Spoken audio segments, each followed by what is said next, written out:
Matapos ang pre-trial hearing ni dating Pangulong Rodrigo Duterte sa International Criminal Court noong March 14 para sa kasong Crimes Against Humanity, bumuhos ang mga komento ng mga loyalista ng dating Pangulo sa Facebook account ni Motok. Maging ang kanyang LinkedIn profile hindi nakalusot.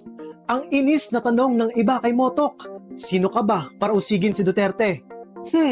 Sino nga ba siya? Si Motok ay isang human rights lawyer mula Romania at bihasa sa international law bilang profesor nito. Dati siyang hukom sa European Court of Human Rights at sa Constitutional Court ng Romania. Nagsilbi rin siya bilang Special Rapporteur ng United Nations para sa Democratic Republic of Congo. Wala masyadong educational attainment ang 57 taong gulang na si Motok.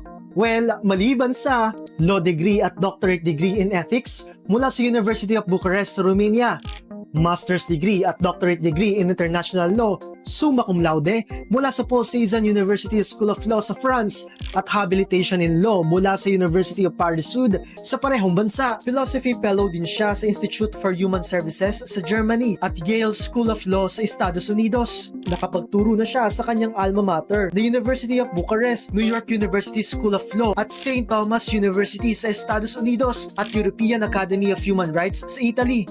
Kaya taliwas sa pagkwestiyon ng mga taga-suporta ni Duterte sa kredibilidad ni Motok dahil hindi raw ito nag-English sa pagdinig sa pre-trial, maalam siya sa hindi lang isa o dalawa o tatlo, kundi 5 lengguwahe: Romanian, English, French, Spanish at Italian. Ginawaran siya ng Star of Romania na may rank na Knight, ang pinakamataas na civil order sa nasabing bansa. Sa kanyang free time, nakapagsulat siya ng maikling nobela noong 2020. Sa gitna ng mga pangaharas ng supporters ni Duterte kay Motok, nagbabala ang Assistant to Counsel ng ICC na si Attorney Cristina Conti.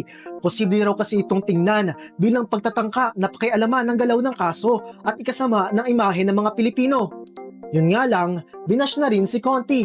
Sa September 23 nakatakdang maglabas ng desisyon ng ICC kung uusad sa paglilitis ang kaso ni Duterte. Makialam ng may alam,